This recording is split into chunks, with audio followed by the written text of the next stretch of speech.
Гледайте, во водачкото мнозинство видовме дека со се што направи до сега, во буквално секој сектор си ги тера своите политики. Така како што замислиле. Нема слух за предлозите на опозиција, нема слух многу често за стручната јавност и затоа сметам дека за една вака осетлива работа, која што влијае на еден сектор кој промовира, кој едуцира, кој утре треба да исфрли на површина луѓе кои што ќе ја водат оваа држава. Во оваа форма, во која што еве ги аргументите кои и како државата има механизми да интервенира, да ја елиминира на различни нивоа независноста на универзитетите, не смее да помине. Апелирам до министерката, до премиерот, да сериозно ги разгледаат овие забелешки. Законот е се уште на енар. Ние може да иницираме јавна расправа откако ќе стигне во собрание. Сметам дека не треба да го пуштат во собрание во оваа форма. Еве ги забелешките. Еве нека кажат и нека одговорат. Што сметаат они дека треба да се одговори на овие сериозни забелешки? Како еден научник од една област ќе публицира во часописи со висок импакт индекс во кои што аплицираат луѓе од држави во кои ресурсите за истражување се неколкукратно подобри од нашите. Невозможно е. Невозможно е. Што е целта и потребата да се наметнат критериуми кои што сега системот не може да ги исполни ниту да ги понуди на луѓето. Затоа апелирам дека треба да има целосно поинаков пристап, да се направи предлог закон, систем кој што ќе влијае на тоа да системот се спреми, да се доближиме до земјите во кои што може да се создаде таков квалитет на образованието, и тоа не е нешто што може преку ног да се случи. Ниту за една, ниту за 2 години. 5, 10, 15 години. Европа е тука сериозно прашање. Така да не го пуштаат вако закон. Нека го вратат, нека иницираат некоја работна средба на сите партии, на експерти и така натаму, да ги слушнат мислењата, да ги имплементираат, па после да дојде. Инаку не ни останува друг механизам освен да иницираме јавна расправа откако законот ќе биде поднесен во собранието. Добро, и само уште едно прашање на темава. Споменавте во неколку наврати околу на некаков начин се застапувате за приватните универзитети и тоа не е спорно, меѓутоа како ви коментирате сите оние години на назад информации кои што излегуваат дека тие се често плодна почва на лажни дипломи, на купени дипломи и дека не го даваат потребниот кадар и квалитет како државните, да кажеме, универзитети или ако и тие се паднати, да кажеме, во образовниот систем? Гледайте, јас не сум адвокат, ниту застапувам, ниту штитам престапници или криминални действија. Ова што го кажувате е предмет на анализа на инспекцијските служби. Има или нема? Ако има такви дипломи, ако има такви престапи, тие факултети и универзитети треба да се забранат. Врз основа на утврдени факти, дека била таа работа злоупотребувана. Нема дилема. Но се поставува следното прашање, еве зошто, ама надвор од овој контекст.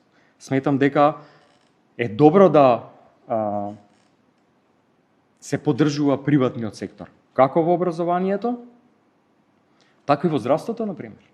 Затоа што интересот е јавен, не е битна чија е собственоста. Поради тоа што на овој начин и државата заштедува. Ке повторам, ке потенцирам, со строга контрола на овие процеси. На критериумите, на тоа како се извршува дејноста, на тоа кој и како се одвива наставата, кој и како се издаваат дипломите и така натаму. Ако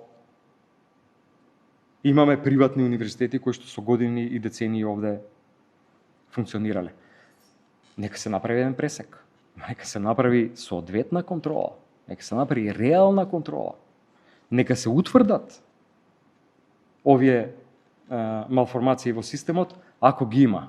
Не може ние да етикетираме, да сатанизираме некој врз основа на непотврдени работи, некакви предпоставки. Така да сметам дека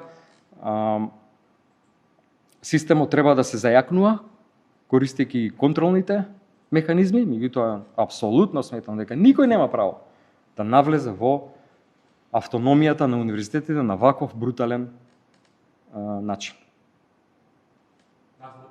Да, повели. Како ги коментирате обвинувањата на ВМРО за поврзаност со фирмата за марихуана?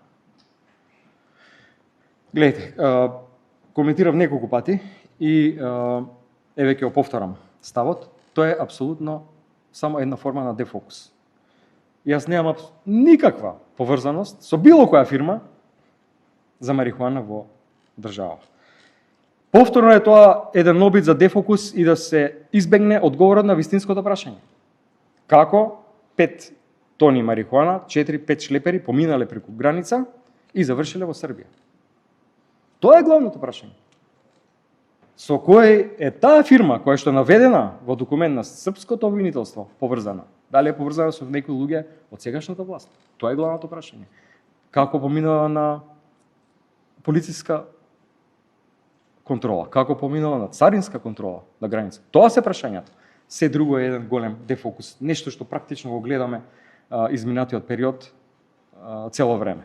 Еве и јас лично, партијата, други поединци изложени на лажна кампања, на притисоци, поврзано со многу работи со кои што јас навистина немам врска. Ова сегашна власт, ВМРО ДПМН, контролира една голема мрежа на медиуми. Тие се во целосна координација, не само сега, изминатите повеќе од 10 години, со медиумската мрежа која што е контролирана од луѓе на унгарскиот премиер Орбан, на 40% од медиумите тука се во таа мрежа, телевизии, портали и така натаму. И тоа се медиуми кои што ствараат антиевропски наратив, кои што подгреваат национализам, кои што не водат никаде. Ево гледате како излезе.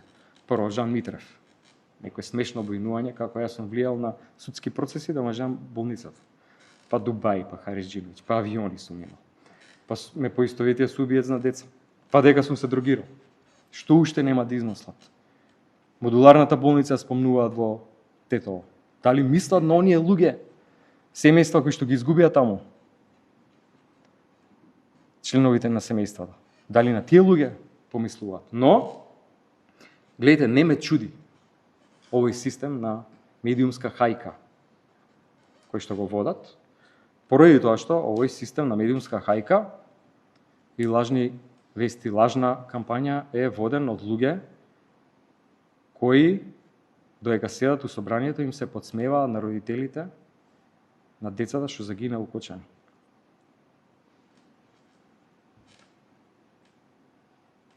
Фала ви. Повели. Кога сме кај Будуларната, исто има обвинувања од мнозинството дека вие сте биле министер во тој период, да сте подпишале документација која што наводно била потребна за да се изгради цел тој процес, па дури и дека имало слободен простор некаде, но вие сте форсирале да се градат модуларни болници, во Тетово имало наводно два спрата слободни. Како ги коментирате сите овие обвинувања? Кон вас кој што па и се подгреа кога излезе до сведочење на една поранешна обвинителка од СЕО? Прво, тоа сведочење на таа поранешна обвинителка, која што е суспендирана многу пред да се случи пожарот во Тетовската болница. Многу пред ковид времето.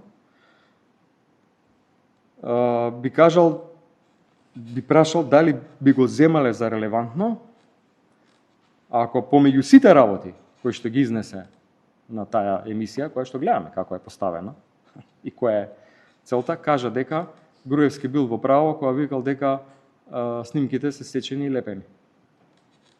Ето, тоа е концептот. Лажни обвинувања, лажна црна кампања. Уште едно ќе искористам можност. Да, повели. За онаа комисија која што се спрема за овие сите несреќи, просто информација дека веќе имате зборуваме за тоа кој ќе биде во рамките на пратеничката група. Да, не, се уште не, ама ќе ја поднесам. А вистинското прашање не е тука. Вистинското прашање е кај претседателот на собранието. Зошто не дава формално барање да се дадат членови за комисија? Тоа е вистинското прашање. Има ли намера да закаже средба на комисијата? Тоа е прашањето главно. На секој брифинг со новинарите, господинот Гаши споменува дека не е негова надлежност очигледно различно го третувате тоа, кој треба да е, значи дека претседателот на комисијата треба да се свика да комисија дека тој нема правно ингеренција, Добро, дека партиите се слагам. Затоа ние ќе поднесеме, па согласно тоа како Гаши го толкова деловникот, очигледно е како му одговара. Еднаш, на еден начин, кога треба да поминат кредити и задолжувања милионски на државата, тогаш закажува.